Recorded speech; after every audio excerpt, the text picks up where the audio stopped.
ഹരിത താഴ്വരയുടെ ഹൃദയഭാഗത്തായി ജീവൻ തുടിക്കുന്ന ഒരു വനമുണ്ടായിരുന്നു. അത് വിസ്പറിംഗ് വുഡ്സ് എന്നറിയപ്പെട്ടു. പുരാതന വൃക്ഷങ്ങളുടെ വേരുകൾക്കിടയിലൂടെ ഒഴുകി മൃദുവായ കല്ലുകളിലൂടെ തുള്ളി എല്ലാ ജീവികൾക്കും ശുദ്ധജലം നൽകിയിരുന്ന വിസ്പറിംഗ് ക്രീക്ക് എന്ന തെളിഞ്ഞ അരുവിയായിരുന്നു അതിന്റെ ജീവനാഡി. ഒരു ദിവസം രാവിലെ പിപ്പ് എന്ന ഒരു ചെറിയ ചുവപ്പണ്ണാൻ അസാധാരണമായ ഒരു നിശബ്ദത കേട്ടാണ് ഉണർന്നത്. അരുവിയിലെ മൃദുവായ കളകൾ ആരവമില്ലാതായിരുന്നു. ഭയം കൊണ്ട് അതിന്റെ രോമമുള്ള വാൽ വിറച്ചു. അവൻ ഓക്ക് മരത്തിൽ നിന്ന് താഴേക്കിറങ്ങി. സാധാരണയായി തിളക്കമുള്ള വെള്ളം നിറഞ്ഞിരുന്ന അരുവി നനഞ്ഞ മണ്ണും നിശബ്ദമായ കല്ലുകളും മാത്രമായിരുന്നു. പെട്ടെന്ന് ചിറകടിച്ചുയർന്ന പക്ഷിക്കൂട്ടത്തെപ്പോലെ പരിഭ്രാന്തി കാട്ടിൽ പരന്നു. ബീട്രീസ് എന്ന മുയൽ അമ്മ തന്റെ കുഞ്ഞുങ്ങളോടൊപ്പം മാളത്തിനടുത്ത് പരിഭ്രമിച്ചു. സന്ധ്യയുടെ നിറമുള്ള രോമങ്ങളുള്ള ബർത്തലോമ്യു എന്ന ബുദ്ധിമാനായ വയസ്സൻ ബാഡ്ജർ തന്റെ താടിക്ക് തലോടി ചിന്താധീനനായി. ഉയരത്തിൽ ജാസ്പർ എന്ന ഒരു ബ്ലൂജേ മരക്കൊമ്പുകൾക്കിടയിൽ നിന്ന് വാർത്ത വിളിച്ചു പറഞ്ഞു, അരുവി പോയി, അരുവി പോയി. മൃഗങ്ങൾ ഭയന്ന് ഒത്തുകൂടിയപ്പോൾ പിപ്പ് എന്തെങ്കിലും ചെയ്യണമെന്ന് തീരുമാനിച്ചു. അവന്റെ ചെറിയ ശരീരവും അതിരുകളില്ലാത്ത ഊർജ്ജവും ഒരു അന്വേഷണത്തിന് അനുയോജ്യമായിരുന്നു.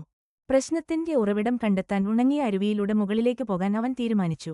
100-ലധികം കല്ലുകൾ ചാടിയപ്പോൾ നനഞ്ഞ മണ്ണിൽ ചില കാൽപ്പാടുകൾ ക്ഷമയോടെ പരിശോധിച്ചുകൊണ്ടിരുന്ന ബർത്തലോമ്യു എന്ന ബാഡ്ജറിനെ അവൻ കാണാനിടയായി.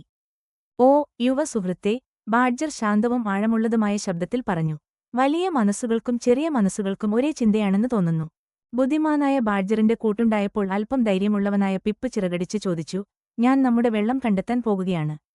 താങ്കൾ എന്നെ സഹായിക്കുമോ? ബർത്തലോമ്യു പുഞ്ചിരിച്ചു. നിന്റെ മൂർച്ചയുള്ള കണ്ണുകളും എന്റെ ശക്തമായ കൈകളും ഈ കാടിന് ആവശ്യമായി വരും. ചെറിയ സുഹൃത്തേ, നീ മരക്കൊമ്പുകളിൽ നിന്ന് വഴി കാണിച്ചു തരുക, ഞാൻ താഴെ നിന്നോളാം. അങ്ങനെ ആ അപൂർവ ജോഡി യാത്ര തുടങ്ങി.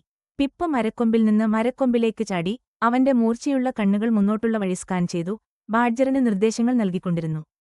ബർത്തലോമ്യു അവന്റെ ശക്തമായ നഖങ്ങൾ ഉപയോഗിച്ച് വഴിയിലെ വീണ കൊമ്പുകളും മുൾച്ചെടികളും മാറ്റി.